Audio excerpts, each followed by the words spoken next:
So అన్న ఎట్లా చూస్తారు? ఏదైతే మధుప్రియ గారి మీద కూడా ట్రోల్ జరుగుతున్నాయి, అయితే కాళేశ్వరం అదే టెంపుల్ విషయంలో చూసుకుంటే ఏం చెప్తారు సార్ దీని గురించి?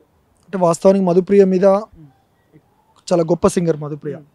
తెలంగాణ నుంచి ఎదుగుతున్నటువంటి ఒక ఆడబిడ్డ, చిన్న వయసు నుండి అనేక కష్టాలు, అటు తెలంగాణ ఉద్యమం నుంచి తెలంగాణ ఉద్యమంలో అత్యంత క్రియాశీలకంగా ఉన్నటువంటి ఆడబిడ్డ.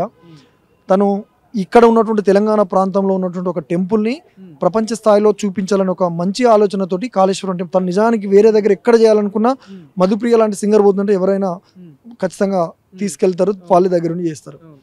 అక్కడ కూడా కాళేశ్వరంలో జరిగిన తప్పేం లేదు, పర్మిషన్ తీసుకొని ఆ టెంపుల్లో షూట్ చేయడం జరిగింది. కానీ ఇది కావాలనే ఒక నెగిటివ్ బాగా ట్రోల్స్ చేస్తున్నారు. కాబట్టి ఈ విషయంలో మధుప్రియకు మేమందరం తెలంగాణ కళాకారులుగా, తెలంగాణ బిడ్డలుగా 100% అండగా ఉంటాం. మధుప్రియకు ఖచ్చితంగా మా అందరిది సపోర్ట్ ఉంటుంది. అంటే పర్మిషన్ తీసుకొని వెళ్ళారు కదా, మరి ఎందుకు దీన్ని ఇంత గుడిలోకి వెళ్ళి ఆడ లింగాన్ని ముట్టుకున్నదని అదని ఏదో చెప్తున్నారు. ఇప్పుడు దేవుణ్ణి ఎందుకు ముట్టుకోకూడదు? దేవుణ్ణి ముట్టుకోవచ్చు కదా. మిగతా కొంతమంది ముట్టుకోవచ్చు, కొంతమంది ముట్టుకోవద్దు అనేది లేదు కదా.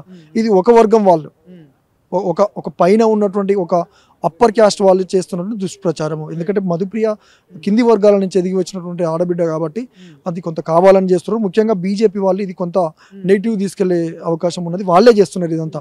ఎక్కువ ట్రోల్స్ కూడా బీజేపీకి సంబంధించినటువంటి సోషల్ మీడియా హ్యాండిల్స్లోనే ఎక్కువ నెగిటివ్స్ ట్రోల్ చేస్తున్నారు. కాబట్టి ఏదేమైనా మీ ఇంట్లో ఒక అక్క ఉండొచ్చు, ఒక చెల్లె ఉండొచ్చు, అమ్మ ఉండొచ్చు, వాళ్ళే కనుక చేస్తే మీరు ఇట్లనే ట్రోల్స్ చేస్తారా? కాబట్టి ఒకసారి ఆత్మపరిశీలన చేసుకోవాలి. నిజంగా దేవుని మీద నమ్మకం ఉన్న వాళ్ళు, దేవుణ్ణి గౌరవించే వాళ్ళు, ఒక ఆడబిడ్డగా మధుప్రియ విషయంలో ప్రతి ఒక్కరూ సపోర్ట్ ఉండాలని కోరుకుంటున్నాను. Thank you.